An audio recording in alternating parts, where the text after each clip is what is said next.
तो नमस्कार स्टूडेंट्स, स्वागत है आप सभी का हमारे यूट्यूब चैनल पर और इस नई वीडियो के अंदर। तो स्टूडेंट्स, आज की इस वीडियो के अंदर हम लोग बात करने वाले हैं माइटोकॉन्ड्रिया के बारे में। और ये जो हमारी सीरीज चल रही है बेसिक्स ऑफ बायोलॉजी, इसकी चौथी वीडियो होने वाली है। तो माइटोकॉन्ड्रिया की बात करते हैं। उससे पहले अगर आप चैनल पर पहली बार आए तो चैनल को ज़रूर से सब्सक्राइब करिएगा। वीडियो पसंद आती है तो वीडियो को लाइक करिएगा। तो चलिए बिना किसी देरी के वीडियो को शुरू करते हैं। दोस्तों, माइटोकॉन्ड्रिया जो है उसे एक हिंदी में कहते हैं सूत्रकणिका। सूत्रकणिका इसे कहा जाता है। इसकी खोज करी थी कोलिकर नामक वैज्ञानिक ने। और बाद में एक साइंटिस्ट आए बेंडा ने 1920 में इन्हें माइटोकॉन्ड्रिया या सूत्रकणिका कहा। माइटोकॉन्ड्रिया इंग्लिश का वर्ड है, सूत्रकणिका हिंदी का शब्द है। माइटोकॉन्ड्रिया जो होता है वो समस्त यूकेरियोटिक कोशिकाओं कि कोशिका द्रव्य के में समान रूप से वितरित रहते हैं।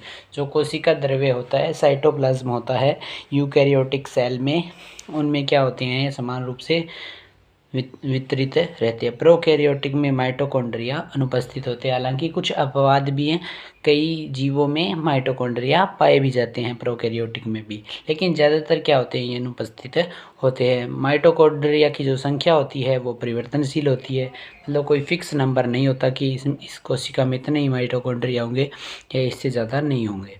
माइटोकॉन्ड्रिया की जो औसत लंबाई होती है वो 5 से 10 माइक्रोन होती है, और वहीं व्यास होता है 0.5 से 1 माइक्रोन होता है। माइटोकॉन्ड्रिया जो होता है वो प्रोटीन तथा लिपिड के बने होते हैं। और इन दोनों को मैंने आपको बताया था पीछे कोशिका भित्ति और झिल्ली वाली वीडियो के अंदर। इन दोनों को मिश्रित रूप से अगर ये दोनों शब्द आ रहे हैं, प्रोटीन और लिपिड आ रहे हैं, तो वहाँ पर एक शब्द प्रयोग में लिया जाता है लाइपोप्रोटीन। ठीक है, तो माइटोकॉन्ड्रिया मुख्यतः प्रोटीन तथा लिपिड के बने होते हैं। अब देख लेते हैं माइटोकॉन्ड्रिया की स्ट्रक्चर कैसी होती है। तो चलिए देखते हैं। तो स्टूडेंट्स, माइटोकॉन्ड्रिया जो होती है वो 3 भागों की बनी होती है। पहली भाग है खोल व क्रिस्टी, जबकि दूसरा भाग है पिटिका व डीएनए आरएनए। पिटिका को एक और नाम दिया जाता है मैट्रिक्स, और तीसरा है प्रारंभिक कण या F1 कण भी से कहा जाता है। तो ये आपके सामने माइटोकॉन्ड्रिया की स्ट्रक्चर मैंने बना रखी है। आप चाहें तो इसका स्क्रीनशॉट ले सकते हो या साथ साथ में बना सकते हो। अलग अलग साइंटिस्ट ने अलग अलग जो है माइटोकॉन्ड्रिया की संरचना बनाई है, और माइटोकॉन्ड्रिया की संरचना फिक्स नहीं होती है, अलग अलग होती है। प्लांट्स में अलग होती है, जो आपके एनिमल सेल है उनके अंदर अलग होती है। तो सबसे पहले ज़्यादातर बाहर दिखती है आउटर मेम्ब्रेन, यह बाहरी झिल्ली। उसके बाद जो ये उभार समान और ऐसे नुकीली समान संरचना है, इसे बोलते हो क्रिस्टी। उभार समान संरचना को क्या बोलते हो, क्रिस्टी बोलते हो। और ये क्या है, बारीक खोल हो ही गया। और इसके अंदर यहाँ पर जो ये वर्ताकार डीएनए पाया जाता है। डीएनए का एक प्रकार होता है वर्ताकार डीएनए, गोलाकार डीएनए, इस प्रकार से कई प्रकार होते हैं। तो ये जब पढ़ेंगे तब डीएनए वाला टॉपिक पढ़ेंगे, तो तब तक आगे देखते हैं।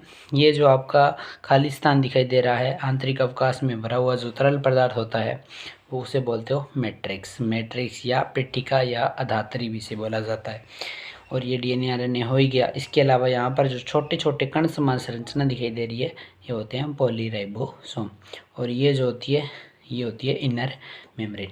ये होती है कि माइटोकॉन्ड्रिया की संरचना। सिंपल वे में मैंने आपको बताया। अब बात कर लेते हैं कि माइटोकॉन्ड्रिया कार्य क्या करता है। तो दोस्तों, जो माइटोकॉन्ड्रिया है उसे कोशिका का शक्ति गृह या पावर हाउस कहा जाता है। माइटोकॉन्ड्रिया के द्वारा दोस्तों एटीपी का निर्माण किया जाता है। माइटोकॉन्ड्रिया के द्वारा लिपिड का संश्लेषण किया जाता है। माइटोकॉन्ड्रिया जो है वो श्वसन में सहायक है। श्वसन में 2 साइकिल चलते हैं, ईटीएस चलता है और एक क्रेब्स साइकिल चलता है। उन दोनों में एटीपी की ज़रूरत पड़ती है कोशिकीय श्वसन में, तो उनमें भी ये सहायक होता है माइटोकॉन्ड्रिया। इसके अलावा वसीय अम्लों का ऑक्सीकरण करता है। ये इसका मेन वर्क जो होता है वो एटीपी का संश्लेषण करना होता है, एडिनोसिन ट्राइफॉस्फेट। एटीपी के बारे में हम डीएनए वाला चैप्टर या जो टॉपिक पढ़ेंगे तब आपको पूरी डिटेल में पढ़ाएंगे। तो स्टूडेंट्स, उम्मीद करता हूँ आपको माइटोकॉन्ड्रिया के बारे में बेसिक नॉलेज आपको मिल गया होगा। और अगर आपको ये वीडियो पसंद आई है तो वीडियो को लाइक करिए। चैनल पर पहली बार आए तो चैनल को ज़रूर से सब्सक्राइब करिएगा। मिलते हैं आपसे अगली वीडियो के अंदर, तब तक के लिए जय हिंद, जय भारत।